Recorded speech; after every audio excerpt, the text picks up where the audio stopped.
Subscribe to our YouTube channel and don't forget to press the bell icon to get all the latest updates. हम दिल्ली से लगभग 2 घंटा दूर बस्सी गांव में हैं, उत्तर प्रदेश के बागपत इलाके में। और जैसे कि हम बाकी गांव में देख रहे हैं, यहाँ पर भी वही हालात है कि हमने देखा है कि हाल ही में बहुत सी इंक्रीज़ हुई है in the number of deaths. और ज़्यादातर लोग कहते हैं कि भाई एकदम से बुखार आ गया और लोग बच नहीं पाए, अस्पताल तक तो पहुंचने की बात ही दूर है। हमारे साथ यहाँ के लोकल निवासी हैं, राजेश जी हैं, ये यहाँ के सरपंच भी रह चुके हैं, राजनीति में भी रह चुके हैं, लेकिन अभी तो एक गांव वाले होने की हैसियत से यहाँ पर सब इनको जानते हैं, उस हैसियत से बात कर रहे हैं। ज़रा आप बताइए राजेश जी, अगर मैं आपसे पूछूँ कि पिछले कुछ हफ्ते में आप यहाँ क्या हालात देख रहे हैं तो आप क्या बताएंगे? जी, पिछले एक हफ्ते से क्या, पिछले करीब 1 महीने से जी हालात, ये जो बीमारी इसमें एकदम से आई, बहुत ज़्यादा हालात ख़राब है गांव के जी। और गांव में करीब 35 डेथ तो ऐसी मौत ऐसी हो चुकी है जो मतलब जिनका समझ में नहीं आया। कुछ तो कोरोना पॉजिटिव जिसके टेस्ट हो गए या जो एडमिट हुए, कुछ तो ऐसे भी रहे, या कुछ तो मौत ऐसी हुई जी जिनका मतलब समझ में ही नहीं आ पाया। जैसे एकदम जैसे दिक्कत हुई कि बस सांस मेरे को लेने में परेशानी हो रही, हॉस्पिटल तक भी नहीं ले जा सके, अगर या कहीं ले के भी किसी को पहुँचे तो ऑक्सीजन वगैरह की सुविधा नहीं मिल सकी। तो मतलब 2-4 घंटे में या 1-8 दिन में ही वह मौत ऐसी होगी, मतलब जो मतलब ठीक ठाक हमें लग रहे थे बिल्कुल ठीक है, ना कोई परेशानी नहीं है। तो आप कह रहे हैं कि पिछले महीने में आपने यहाँ कम से कम 35 डेथ्स देखी होंगी जो एकदम से हो गई? जी जी जी। और उसमें कुछ यंग लोग भी शामिल हैं कि सिर्फ बुजुर्ग? नहीं, यंग भी है जी, काफ़ी यंग लड़के हैं। एक लड़का तो करीब 24-25 साल का ही लड़का था। हाँ। वो पिता और पुत्र दोनों ही 2 दिन के अंतराल पे ही उनकी मौत हुई कोरोना से। वे तो दोनों 2 दिन यहाँ कोविड हॉस्पिटल में एडमिट भी रहे। तो पिता तो 1 ही घंटे एडमिट रह पाए, वे उनकी मौत उसमें होगी। लड़के की सही 1 दिन बाद में उसी कोविड हॉस्पिटल में एडमिट था, तो उनकी मौत होगी। तो ये तो परिवार तो अस्पताल पहुंचा, लेकिन ज्यादातर जैसे हम गांव में देख रहे हैं, हम बहुत घूमे हैं कि ज्यादातर लोग अस्पताल नहीं पहुंच रहे हैं, वो अपने घरों में ही उनकी डेथ्स हो रही हैं, तो उनकी गिनती नहीं हो रही। यहाँ भी ऐसा हो रहा है क्या? हाँ जी, यहाँ भी ऐसा है। अच्छा, काफी थोड़ा बताइए इसके बारे में कि घरों में ही जो हालात है वो क्या हो रहा है? नहीं, घरों में ऐसे हालात हुए जी। मैं अभी आपको बताया कि जैसे कुछ महसूस हुआ कि सांस रुकने की परेशानी आ रही है, हाँ। या कुछ, या तो हॉस्पिटल तक हम ले नहीं गए, पहुंच नहीं पाए, जब ये मौत होगी, या अगर पहुंच भी गए तो भी वहाँ मतलब हमें कोई इलाज नहीं मिल पाया तो मौत होगी। ऐसी मौत बहुत काफ़ी हुई।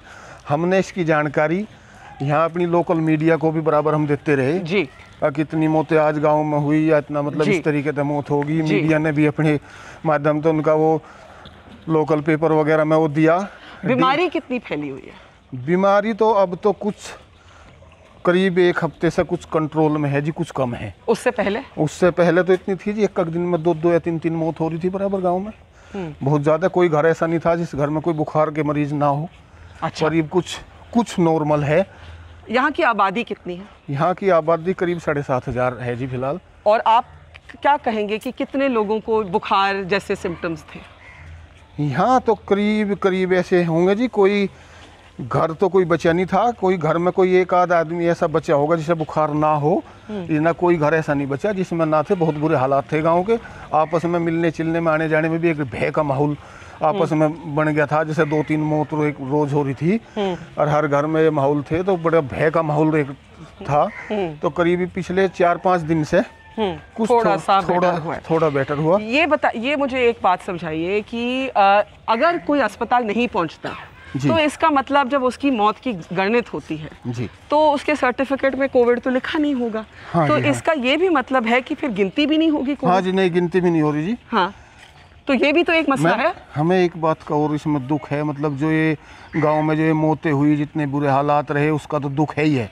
इससे अलग एक और दुख भी है। बताइए। जैसा हमने जो हमारे यहाँ CHC अधीक्षक हैं, उनसे भी कई बार संपर्क करने की कोशिश करी। उन्हें भी कहा जी गांव के ऐसे बुरे हालात है, आप गांव में सैनिटाइज कराइए, या मतलब गांव में कैंप लगा के एक बार चेक कराइए। कोई टिक्के मिल रहे हैं? वैक्सीन है? वैक्सीन की व्यवस्था तो है जी, कभी कभी आते हैं। यहीं हमारे यहाँ एक छोटा वो हेल्थ सेंटर है, हाँ। उसमें पर भी पिछले 1 हफ्ते से रोज इंतजार करेगा, कुछ नहीं आवे। कभी किसी दिन आते हैं, कभी 10-20 जितने टिक्के लेके आवे वे लग गए, बाकी और जब दोबारा मिलेंगे तब आओगे। फिर टेस्टिंग हो रही है कोई? नहीं, टेस्टिंग कोई नहीं हो रही। कोविड टेस्टिंग नहीं हो रही? कोविड टेस्टिंग कोई नहीं। इस बारे में खुद मैं डीएम साहब से कई बार बातचीत की, उन्हें आग्रह किया, मगर जी आप वो टेस्टिंग की कैंप की सुविधा कराए आप गांव में, गांव के हालात बहुत ज़्यादा ख़राब है, पर मतलब उन्हें आपको आश्वासन नहीं मिला डीएम साहब के तरफ से। तो मैं आपसे ये एक आखिरी सवाल पूछूंगी, आपको लगता है कि जब गणित किया जाएगा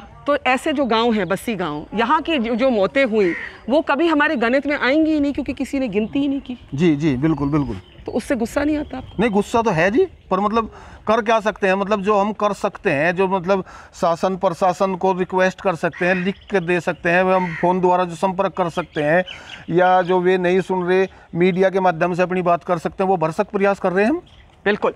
तो ये यहाँ पर जो निवासी हैं गांव के, बस्सी गांव के, ये हमें बताते हैं कि ऐसा भी वक्त था कुछ दिन पहले कि एक घर नहीं था, ये इनके लफ्ज़ हैं, जहाँ कोई बीमार ना हो।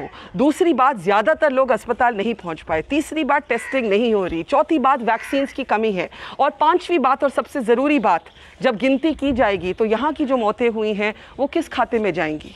कौन उनको गिनेगा और कौन मानेगा कि कोविड से उनकी डेथ हुई? क्योंकि टेस्ट ही नहीं हो रहे, अस्पताल ही तक ही नहीं पहुँच रहे, और डेथ सर्टिफिकेट पे कोई कारण, सर्टनली कोविड का कारण नहीं दिया जा रहा। इसी तरह से हमारे गांव में जो कोविड की संख्या है, जो फेटालिटीज़ हैं, उनको सिस्टमैटिकली एक तरह से इरेज किया जा रहा है। It's great to see you here. Thank you for watching our work. If you haven't subscribed yet, don't forget to click the bell icon and subscribe to Mojo Story and support independent, robust journalism.